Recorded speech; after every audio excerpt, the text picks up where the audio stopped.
말씀드리겠습니다. 이은미 목사님의 모친이신 고 자병인 권사님의 고별 예배가 오늘 오전 7시에 은평 장례식장에서 있습니다. 우리 함께 가실 분들은 교회에서 6시 40분에 교회에서 출발할 예정입니다.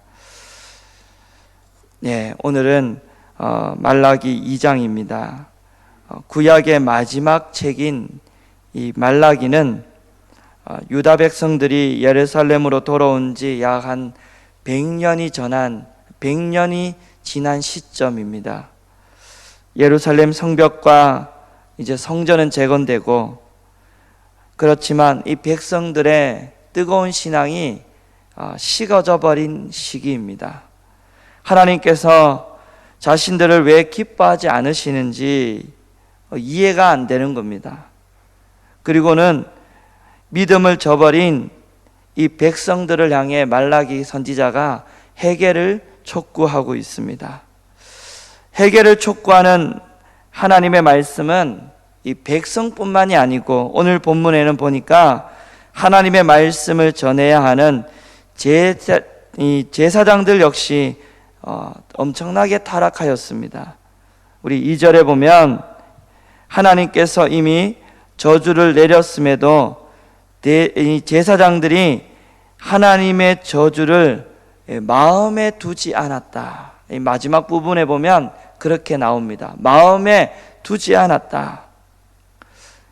마음에 두지 않았다는 무슨 말입니까? 누군가가 나에게 이야기하는데 마음에 두지 않았다는 말은 무시했다라는 거예요. 듣고 흘려버렸다라는 말씀입니다. 제사장들의 역할이 무엇입니까? 하나님의 말씀을 듣고 마음에 새기고 이것을 그대로 말씀대로 실천하는 역할이 이 제사장들의 역할인데, 말씀을 들었는데 그것을 마음에 두지 않았다는 것은 그냥 한 귀로 듣고 한 귀로 흘려버렸다, 한마디로 무시했다라는 겁니다, 하나님을. 그런데 그렇지 않으면 제사장들이 저주를 내릴 뿐만 아니라 이 제사장들이 사람들에게 내리는 축복에도 저주를 내리시겠다고 이야기합니다. 저주의 내용이 3절에 나옵니다. 자손을 꾸짖을 것이요.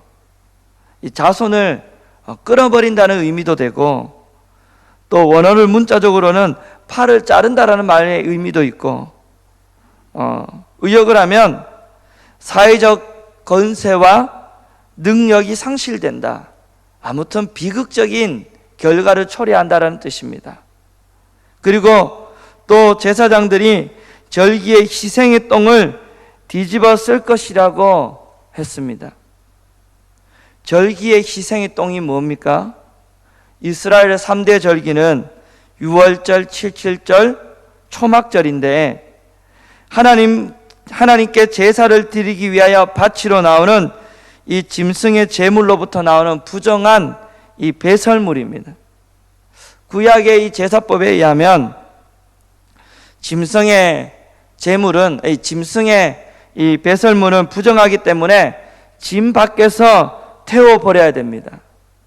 이러한 이 부정한 짐승의 배설물이 제사장들의 얼굴에 뿌려진다. 무슨 말이겠습니까? 이렇게 처참한 치욕을 당할 것이다. 그리고 그것과 함께 제하여 버림을 당하리라. 짐승의 제물로부터 나오는 이 배설물은 짐 밖에서 태워버리는데, 제사장들 역시 짐승의 배설물과 함께 버려지고 태움을 당할 것이다. 심판을 당할 것이다. 하나님께서 이같이 명령을 내리시는 이유는 이 4절에 나옵니다. 우리 4절 한번 읽어보겠습니다. 시작. 만군의 여호와가 이르노라. 내가 이 명령을 너에게 내리는 것은 레위와 세운 나의 언약이 항상 있게 하려 함인 줄을 너희가 알리라. 아멘. 4절에 이 말씀이 하나님 아버지의 마음인 것 같아요. 무슨 말이냐면, 내가 너희들에게 이런 무시무시한 징계를 내리는 이유는 내가 레위와 맺은 언약을 지키기 위해서라는 겁니다. 레위와 세운 언약이 뭐냐면 율법대로 하나님께 온전한 예배드리고 레인들이 지켜야 할 본분을 지키는 이 성결을 유지하는 것인데, 제사가 제사답지 못하고 하나님 모욕하는 제사장들을 저주하여 벌하시더라도 제사장의 직무가 다시 회복되기를 원하신다라는 겁니다. 제사장을 하나님이 벌하시더라도 제사의 이 직분이 사라지는 것을 원하지 않으시고, 징계를 받더라도 하나님 앞에 돌아오기를 하나님이 원하신다라는 겁니다. 4절에는 하나님의 아버지의 마음이 담겨져 있습니다. 사랑하는 여러분, 하나님 앞으로 돌아와야 됩니다. 징계를 받더라도 돌아오셔야 돼요. 5절 6절에 보면 하나님께서 레위와 세운 언약은 생명을 주고 평강을 주기에 사라질 언약이 결코 아닙니다. 이 언약을 주신 이유는 여호와를 경외하기 위해서예요. 제사장이 제사를 드리는 직무만 수행하는 것이 아니고, 그리고 하나님 말씀을 전하고 그 말씀으로 이 죄악에 빠진 사람들을 다시 돌아오도록 하는 사명이 있습니다. 하나님 말씀을 통해 이 범죄한 자들이 하나님 앞으로 돌아오기 위한 것이 레위와 하나님과의 세운 언약입니다. 이 언약은 영원해야 합니다.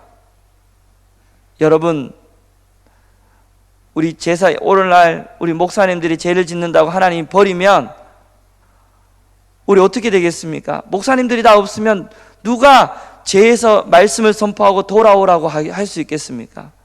목사님들이 죄를 지으면 목사님들을 하나님께서 다시 이 하나님 앞으로 돌아오게 하는 것이지, 목사님들 다 없으면 안 되는 거예요. 구약도 마찬가지입니다. 이 시대도 마찬가지예요.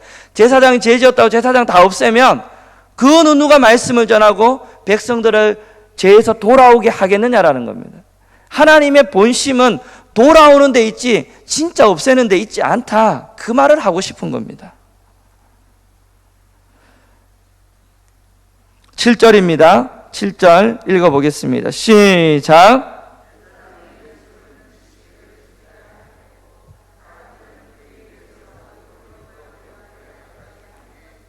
제사장은 만군의 여호와의 사자가 됨이거늘.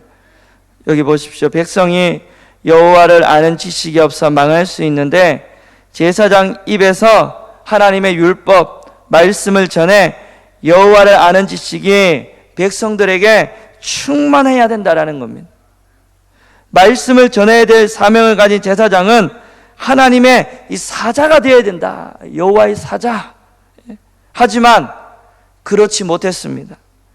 8절부터 9절을 보면 말라기 시대의 제사장들은 옳은 길에서 떠나버렸습니다. 자신들이 옳은 길에 서 있지 못하니 사람들을 제대로 인도할 수 없습니다. 결국 하나님의 말씀을 전하는 자가 되지 못하니까 언약을 깨트리는 자가 되었다. 여기 보면 율법을 행할 때 사람에게 치우치게 하였으므로, 이 말은 무슨 말이냐면 율법을 자의적으로 해석하고 적용했다라는 겁니다. 하나님 말씀을 자의적으로 해석하고 적용하면 됩니까? 그렇지 않습니다. 하나님의 말씀에 대한 자의적인 이 해석은 곧 말라기 시대 제사장들처럼 하나님을 무시하는 죄예요. 망하는 지름길입니다. 말씀을 내 좋은 대로 해석하는 것은 망하기 딱 좋은 길입니다. 제사장들이 이렇게 죄를 지으면서도 더 중요한 건 죄를 죄로 인식하지 못했다. 이 엄청난 타락이 임하였다. 하나님이 징계하시는데도 무시하고 그걸 마음에 두지도 않고, 얼마나 영적으로 타락하고 무너진 이런 시대의 상황을 보여주고 있습니다. 제사장들이 이렇다면 그러면 10절부터 나오는 백성들은 어떻습니까? 10절에 보면 하나님이 지으신 한 형제인데 서로 거짓을 행하고 언약을 욕되게 하는 일을 합니다. 11절에는 거짓을 행하여 성전을 두려워하지 않고, 결국은 신명기에 보면 이방인과 결혼하지 마라 그랬는데 이방신의 딸과 결혼하였습니다. 백성들도 이렇게 타락하였어요. 당연한 겁니다. 제사장이 타락하니까 백성은 당연히 타락하는 거예요. 제사장이 말씀을 선포하고 제대로 이끌어야 되는데 그 역할을 못하면 백성은 당연히 타락하게 되어 있습니다. 목사님들이 타락하면 성도는 타락하게 되어 있어요. 그러므로 너무나 제사장의 역할이 중요하고, 그리고 올바른 말씀이 선포될 때 여러분들도 옳은 길을 가셔야 되는 겁니다. 구별하여 거룩한 삶을 살아야 될 이 백성들이 이방신과 결혼하는 그런 삶을 살았습니다. 그 결과 12절 보겠습니다. 무시무시한 하나님의 말씀인데 12절입니다. 시작. 속하는 자는 깨는 자나 응답하는 자는 물론이요 만군의 여호와께 제사 드리는 자도 여호와께서 야곱의 장막 가운데 뭐라고 말씀하죠?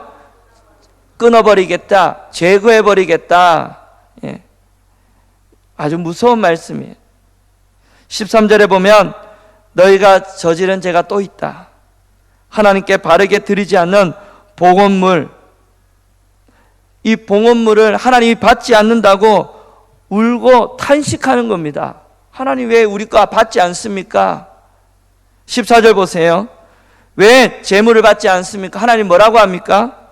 너희가 젊어서 결혼한 아내와 어떻게 지내는지 내가 다 보았다라는 겁니다.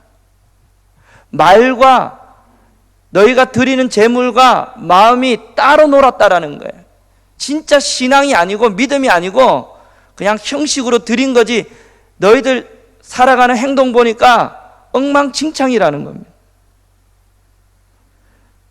남편이 아내를 학대하고 괴롭히는 악행을 내가 다 보았다. 서약을 가볍게 여기고 거짓을 행하고 아내를 속였다. 15절에 보니까 아내에게 거짓말을 행하지 말라고 하십니다. 16절에는 어떤 죄를 저지른지 보십시오. 나는 이혼을 미워하고 또 폭력을 휘두르기를 마치 옷 입듯이 너무나 쉽게 하는 것을 내가 미워한다. 또 조심하고 언제나 성실하여라. 얼마나 그 당시에 남자들이, 백성들이 타락했는지의 모습을 오늘 이렇게 적나라하게 보여주고 있습니다. 17절입니다. 그럼에도 17절 백성들의 이 반응 한번 보십시오. 17절입니다. 시작. 너희가 말로 여호와를 괴롭게 하고도 이르기를 우리가 어떻게 여호와를 괴롭혀 드렸나이까 하는도다. 이는 너희가 말하기를 모든 악을 행하는 자는 여호와의 눈에 좋게 보이며 그에게 기쁨이 된다 하며 또 말하기를 정의의 하나님이 어디 계시냐 함이니라. 아멘. 하나님 괴롭게 해드렸음에도 불구하고 우리가 하나님 어떻게 괴롭게 했습니까? 오히려 적반하장의 태도입니다. 하나님은 악한 일을 하는 사람도 좋게 보신다. 이 말이 되는 말입니까? 하나님은 그런 사람들을 좋아하신다라는 말로 하나님을 괴롭히고 있는 겁니다. 정의의 하나님 어디 계십니까? 여러분, 이게 말이나 되는 그런 이야기입니까? 이런 죄를 짓고도 하나님 앞에 적반하장입니다. 정의의 하나님 어디 계십니까? 우리가 이렇게 봉헌물을 드렸는데 하나님 왜 안 받으십니까? 그 당시에 영적인 타락의 상태를 우리에게 보여주고 있습니다. 여러분, 주전 537년의 시작으로 세 차례 걸쳐서 본국인 예루살렘으로 돌아왔습니다. 16년 만에 어렵게 성전을 재건하고, 그리고 느헤미야가 성벽을 재건하고 그들이 메시아가 오심을 기다리고 있습니다.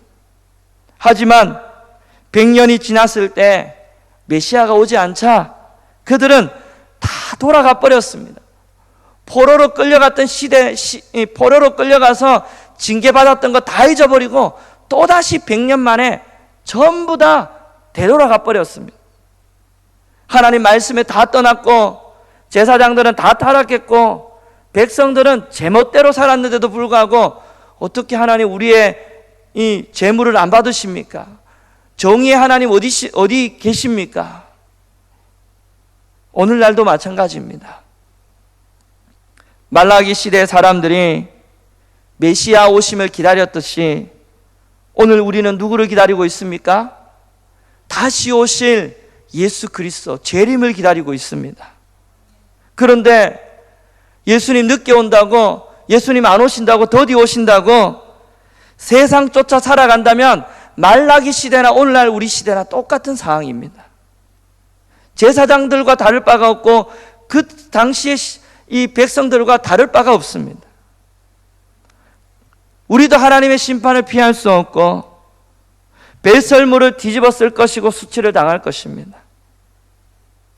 우리는 말라기를 통해 하나님을 기다리다가 다시 세상을 쫓아 살아갔다면 여러분 아까 찬양했죠? 다시 돌아오십시오. 돌아올 수 있기를 바랍니다. 구별된 백성으로 돌아올 수 있기를 바랍니다. 혹시나 곁길로 가신 우리 주변의 분들이 있다면 기도해 주십시오. 이 새벽에 기도해 주십시오.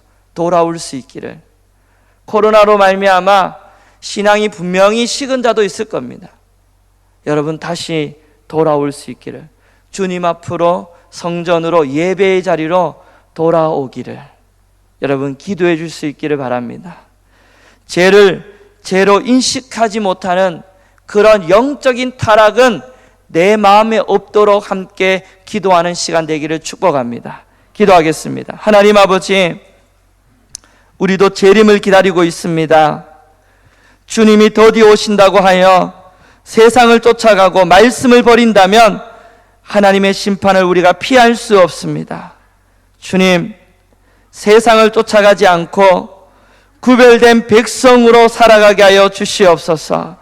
말씀을 들어야 될 그 자리에 우리가 있게 하여 주옵시고, 말씀을 마음에 새기게 하여 주옵시고, 말씀대로 순종하는 자들이 되게 하여 주시옵소서. 하나님, 말씀을 들었는데 마음에 두지 않았던 제사장과 같은 그런 자는 되지 않게 하여 주옵시고, 죄를 죄로 인식하지 못하는 영적인 타락이 우리 모두에게 오지 않도록 언제나 말씀 앞에 서는 우리 성도들 되게 하여 주시옵소서. 감사하며 예수님 이름으로 기도합니다. 아멘. 우리 주여 한번 부르고 오늘 말씀 기억하며 기도하겠습니다. 주여, 하나님 아버지 감사합니다. 아버지 하나님 앞에 돌아오게 하여 주옵소서. 하나님 앞에 돌아오는 우리